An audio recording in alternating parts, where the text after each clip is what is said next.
What if I told you the biggest hit of Randy Bachmann's career started as a joke he begged his record label not to release?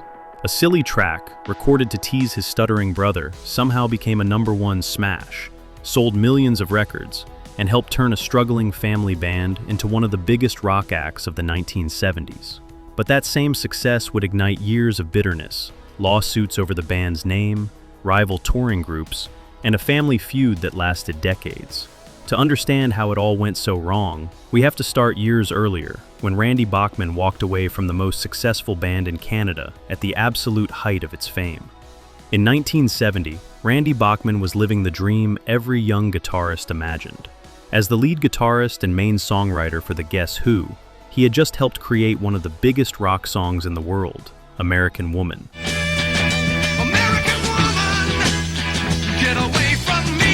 The song exploded to #1 on the Billboard Hot 100 in the United States. Suddenly, the band was selling out arenas across North America, appearing on television, and earning the kind of money most musicians only fantasized about. For a kid from Winnipeg, Manitoba, it was unbelievable. Just a few years earlier, Bachmann had been hauling guitar amplifiers through freezing Canadian winters, playing tiny clubs for almost nothing. Now he was a rock star with platinum records and international fame. But there was a problem growing inside the band. The early 1970s were an era when rock music was deeply tied to excess. Alcohol, drugs, and endless touring were almost expected. For many bands, the lifestyle was part of the culture. Randy Bachmann saw it differently. He had recently joined the Church of Jesus Christ of Latter-day Saints, and he took his faith seriously. He did not drink, he did not use drugs, and he believed strongly in keeping his promises and living by strict moral rules. At first, he tried to ignore what was happening around him, but life on the road made that impossible. Night after night, he watched his bandmates drinking heavily, smoking marijuana, and experimenting with harder drugs.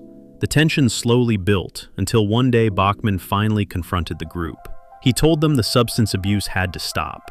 The response was immediate and brutal. If he did not like the lifestyle, they said, he could leave. So he did. And just like that, Randy Bachmann walked away from the biggest success of his life. He left behind the band that had just scored a #1 hit, the money, the fame, and the security of being part of one of rock's hottest acts. For Bachmann, it was a matter of principle. He believed that keeping his integrity mattered more than staying famous, but the cost was enormous. When he returned to Winnipeg in 1971, the reality was harsh. The music industry moved quickly, and yesterday's success did not guarantee tomorrow's opportunity. Without the Guess Who, Bachmann suddenly found himself rebuilding his career almost from scratch. And here's where things start to get interesting. Instead of forming a new supergroup with famous musicians, Bachmann made a surprising decision. He built a band around people he trusted most, including his own family. It sounded like the perfect idea, but it would nearly bankrupt him. And the band that almost destroyed his career would soon evolve into something very different. Something louder, heavier, and impossible to ignore. But wait, this next part changes everything. The new band was called Brave Belt, and at first, it looked like a complete disaster. The idea behind Brave Belt sounded simple enough. Randy Bachmann wanted a fresh start. Instead of chasing the heavy rock sound that had made American Woman famous, he decided to go in a completely different direction. The new band would focus on softer country rock, something relaxed and melodic that matched the music he loved growing up. To make it work, Bachmann brought in people he trusted. His former Guess Who bandmate Chad Allen joined on guitar and vocals. Randy's younger brother Robbie Bachmann sat behind the drums. The band felt less like a corporate rock project and more like a tight circle of friends and family. On paper, it sounded promising, but once the music reached the public, the response was lukewarm at best. Brave Belt released their first album in 1971. The record produced one modest Canadian single, Crazy Arms, Crazy Eyes. Crazy arms, keep on hanging on. Which climbed only to number 35 on the Canadian charts. In the United States, the album barely made a ripple. American radio stations, which had once eagerly played Bachmann's songs with the Guess Who, mostly ignored it. The follow-up album did not help much either. Instead of gaining momentum, the band slowly began losing money, and not small amounts. Between 1971 and 1972, The group reportedly lost around $150,000. Adjusted for modern money, that is close to $1 million. Touring costs, studio time, equipment, and salaries quickly drained the band's resources. Most of that money came from Randy Bachmann himself. He was still earning royalties from his earlier success with the Guess Who, but those checks were not enough to keep everything afloat forever. To keep Brave Belt alive, Bachmann paid many of the band's expenses out of his own pocket. At one point, he was covering nearly 60% of the group's losses. Imagine watching the fortune you earned from a #1 hit slowly disappear, while critics dismiss your new music as a failed comeback. That was Randy Bachmann's reality. But desperation can create strange turning points. The band's direction changed dramatically when a new musician entered the picture. His name was Charles Frederick Turner, though everyone simply called him Fred Turner. Turner joined as bassist and vocalist, and from the moment he arrived, the sound began shifting. His voice was deep, rough, and powerful. Where Bachmann often leaned toward melody, Turner preferred loud guitars and straight-ahead rock. And let me tell you this, that difference changed everything. The band slowly abandoned the softer country style and started playing heavier, simpler songs, built around strong guitar riffs and driving rhythms. It was music designed for loud bars, long highways, and working-class crowds. They were no longer trying to sound polished. They just wanted to survive. By 1973, Brave Belt had transformed so much that the old name no longer made sense. Chad Allen left the group, and another Bachmann brother, Tim Bachmann, stepped in on rhythm guitar. Now, the lineup featured 3 Bachmann brothers, along with Fred Turner on bass and vocals. The new sound needed a new identity. The answer came in a moment of inspiration that felt almost mechanical. Bachman Turner Overdrive. The name sounded powerful, like the gears of a heavy machine shifting into high speed. It captured the spirit of the band perfectly. No glitter, no costumes, no theatrics. Just loud guitars, denim, and the energy of a truck engine roaring down the highway. At the time, rock music was becoming increasingly elaborate. Many bands were experimenting with orchestras, theatrical stage shows, and complicated progressive rock arrangements. Bachman Turner Overdrive went the opposite direction. They stripped everything down to the essentials, and strangely enough, that simple approach was exactly what audiences were waiting for. But what happened next surprised everyone, including the band themselves, because their first real breakthrough would come from a moment on the highway involving a group of irritated truck drivers. And the phrase those drivers shouted would soon become the foundation for one of the most recognizable songs in classic rock. In 1973, Bachman Turner Overdrive released their self-titled debut album. It was not an overnight explosion, but the signs were promising. The record climbed to number 70 on the United States charts and reached number 9 in Canada. For a band that had nearly collapsed financially just a year earlier, it felt like a lifeline. But the real breakthrough came only months later. Their second album, Bachman Turner Overdrive 2, arrived in December of 1973. This time the music connected immediately. The record surged into the top 10 on the Billboard 200, eventually reaching number 4 in the United States. Suddenly, the band that had nearly bankrupted its founder was back in the spotlight. 2 songs played a huge role in that turnaround, and the story behind the first one feels almost too perfect. While touring with the Doobie Brothers, Bachman Turner Overdrive spent long hours traveling across American highways in their tour bus. One day, traffic became chaotic when several massive semi-trucks boxed the bus in from every direction. Randy Bachmann and Fred Turner were not small men. Both were tall and solidly built, and after the tense highway moment, they decided to confront the truck drivers at a rest stop.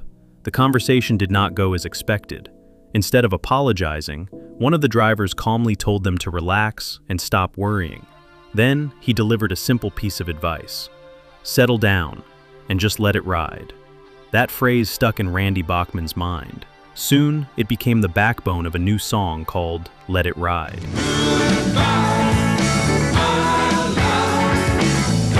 Released in early 1974, the track slowly climbed the charts. By April, it reached number 23 on the Billboard Hot 100, giving Bachman Turner Overdrive their first real top 40 hit in the United States. It was a perfect introduction to the band's identity. The music was loud, direct, and built around a heavy guitar riff that sounded like an engine revving up. The lyrics spoke to everyday frustration and the idea of pushing forward without losing control. And here's where it gets interesting. The people who connected most deeply with the song were not critics or music journalists. It was truck drivers, factory workers, mechanics, and everyday laborers who heard something familiar in the band's sound. Bachman Turner Overdrive did not dress like rock stars. They wore denim and work boots. Their music sounded like it belonged on the road rather than on a glamorous stage. Soon, another song pushed their popularity even higher. The track was called Taking Care of Business.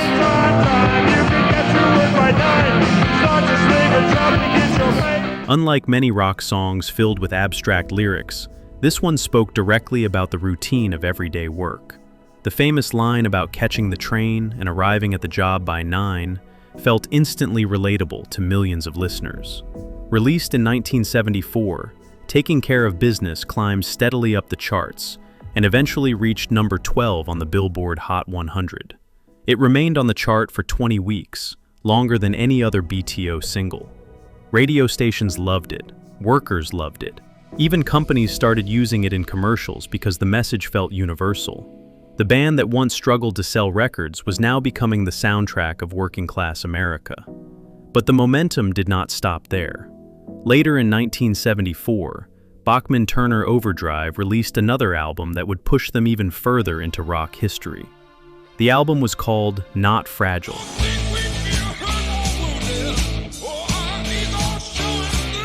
And the biggest song on that record almost never existed at all. In fact, Randy Bachmann never even wanted the public to hear it, because the song that would soon become their biggest hit started as nothing more than a private joke aimed at one specific member of his family. And what happened next would change the band's future forever. By the time 1974 reached its peak, Bachman Turner Overdrive had become one of the hottest rock bands in the world. Their third album, Not Fragile, exploded onto the charts and climbed all the way to number 1 on the Billboard 200. For Randy Bachmann, it felt like complete redemption after the painful failure of Brave Belt just a few years earlier. The band was suddenly selling millions of records, filling arenas across North America, and dominating FM radio.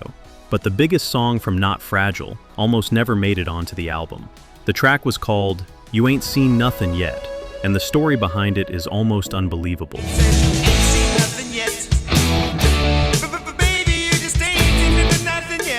Randy Bachmann originally recorded the song as a rough work track while experimenting in the studio. It was never meant to be serious. In fact, the entire vocal performance was a joke aimed at his brother Gary Bachmann.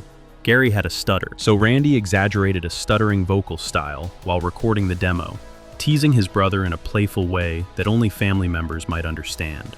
The track was supposed to stay private, something the band would laugh about, and eventually replace with a more polished recording. But something strange happened when the record label heard it. When Bachman Turner Overdrive presented the nearly finished Not Fragile album to Mercury Records executives, Randy insisted that the rough demo be removed. He believed it sounded unfinished and out of place compared to the rest of the record. However, during the meeting, an engineer played the song anyway. The reaction from Mercury Records Vice President Charlie Fack was immediate. He loved it. Fack reportedly told the band there was nothing like it on the radio. The unusual stuttering vocal made the song catchy, memorable, and different from everything else playing on rock stations at the time. Randy Bachmann disagreed. He argued that the track sounded silly and unprofessional. Determined to fix it, he went back into the studio and recorded a new version of the song without the stutter. But when the record label heard the new version, they rejected it. They wanted the original joke recording. But wait, this next part changes everything. The label did not just include the track on the album. They decided to release You Ain't Seen Nothin' Yet as a single. Randy Bachmann reluctantly agreed. What happened next stunned everyone. The song exploded. By October of 1974, You Ain't Seen Nothin' Yet had climbed all the way to number 1 on the Billboard Hot 100. It also reached number 1 in Canada and charted in more than 20 countries around the world. The joke song became the biggest hit of Randy Bachmann's entire career. Millions of copies were sold. Radio stations played it constantly, Fans sang along to the stuttering hook that Bachman once considered embarrassing. But success can sometimes create new problems.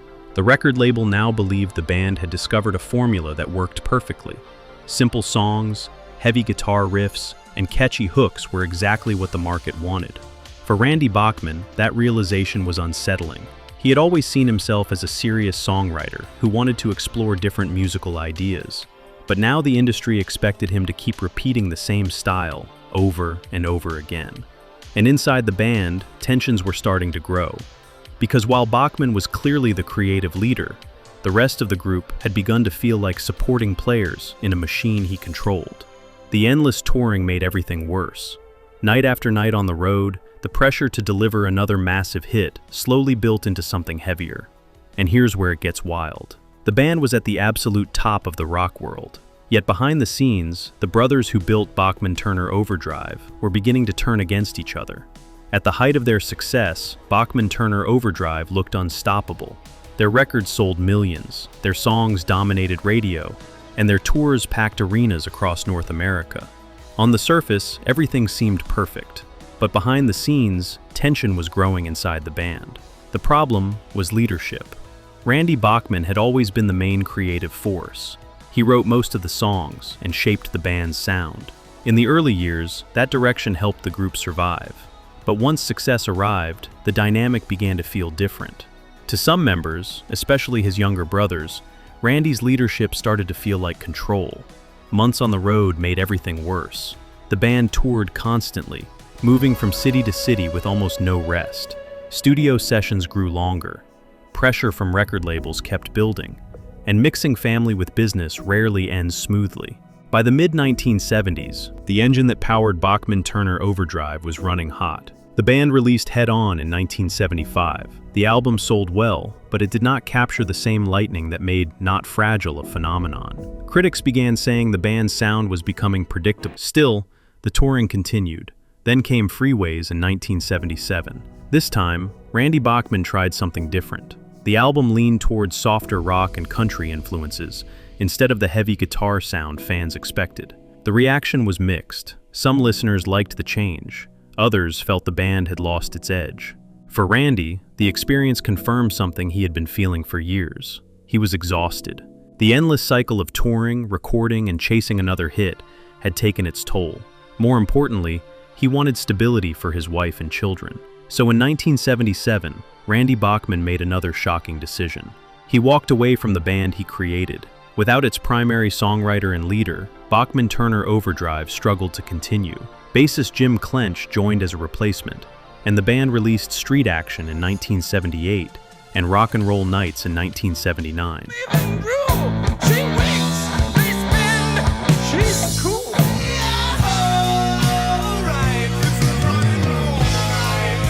But the magic was gone.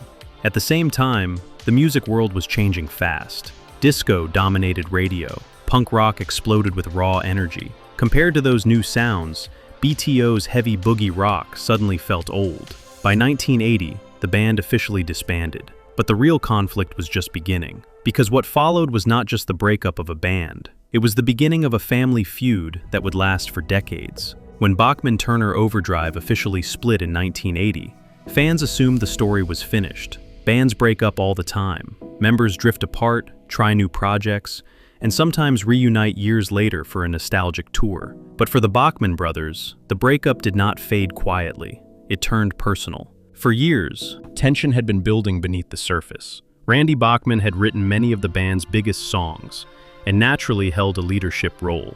Without his direction, the band likely never would have reached the top of the charts.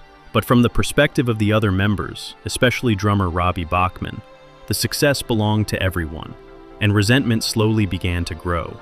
Robbie later suggested that Randy sometimes treated the others more like backup musicians than equal partners. Whether that perception was fair or not, the feeling stuck. Over time, it hardened into something deeper, a sense of betrayal. But wait, this next part changes everything. The biggest fight that followed was not about music. It was about the name. Bachman Turner Overdrive had become more than just a band. It was a brand tied to massive radio hits, like Taking Care of Business, You Ain't Seen Nothing Yet, Let It Ride, Roll On Down the Highway, and Hey You. And if you change on time, you can get to it by nine. Maybe you just ain't into nothing yet. It's something that you need to say goodbye. Would you let it ride?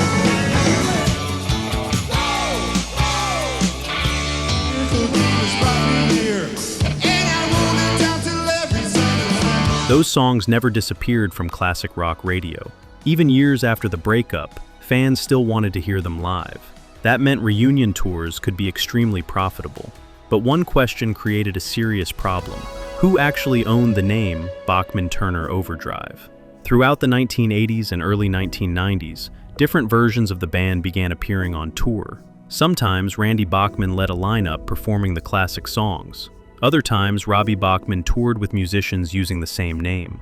Fans were confused. Two different groups could be playing the same hits in different cities at the same time, both claiming to represent the real Bachman Turner Overdrive. Behind the scenes, lawyers became deeply involved. The band's name turned into a valuable trademark, and both sides wanted control of it. Court battles and legal negotiations stretched on for years. What once represented brotherhood and shared success had become a piece of intellectual property, and the legal fights only deepened the emotional divide.